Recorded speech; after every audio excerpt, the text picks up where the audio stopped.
Jadi contohnya itu you should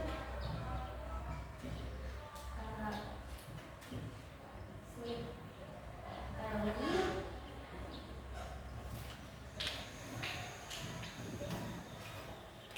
Nah, contohnya di sini you should sleep early atau artinya kamu sebaiknya tidur lebih awal. Nah, yang ketiga itu ada mas di sini artinya harus. Di sini harus itu seperti sebuah aturan atau keharusan. Jadi seperti kayak kewajiban. Kayak we must wear uniform. Nah, contohnya itu ada we must wear uniform. Nah, wear uniform ini artinya kita harus menggunakan seragam. Karena seragam di sini itu bukan di sekolah, itu suatu keharusan atau aturan. Yang keempat ada will atau akan. Ini menyatakan suatu rencana atau kejadian yang akan kita lakukan di masa depan. Contohnya, contoh bangetnya I will go to India. I will go to India. Jadi will di sini kita gunakan untuk menyatakan suatu rencana atau kejadian yang akan kita lakukan di masa depan. Selanjutnya ada may atau boleh. Nah, may di sini kita gunakan untuk menyatakan kemungkinan atau izin.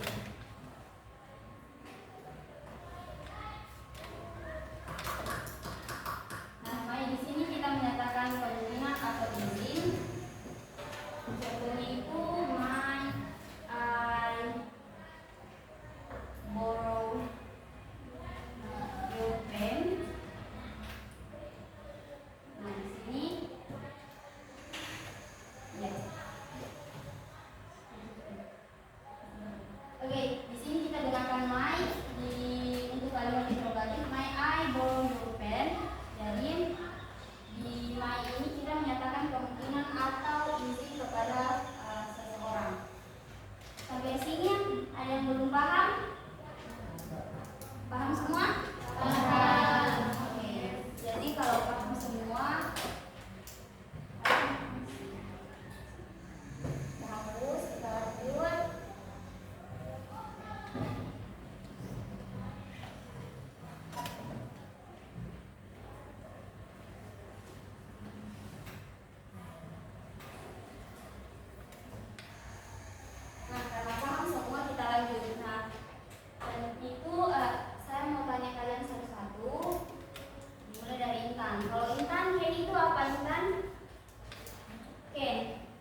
tidak bisa bernyanyi dengan baik.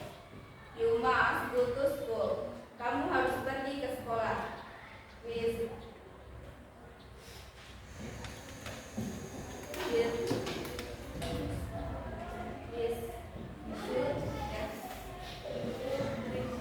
should drink soda. Kami sebaiknya minum soda. You might go to the toilet. Kamu boleh ke toilet. Tentang kelompok satu. Selanjutnya kelompok dua.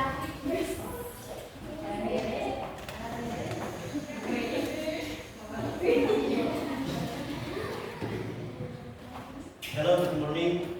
Morning. Di sini saya akan membacakan hasil diskusi kami tentang kalimat negatif dari modal verb. Kalimat pertama yaitu I can play football, yang artinya saya tidak bisa bermain bola. Kalimat kedua yaitu you should not eat cake, yang artinya kamu sebaiknya tidak makan kue. Kalimat ketiga yaitu I must not go to school, yang artinya saya tidak sebaiknya pergi ke sekolah. Kalimat keempat yaitu he will not go to class, yang artinya dia tidak akan pergi ke kelas. Terima kasih.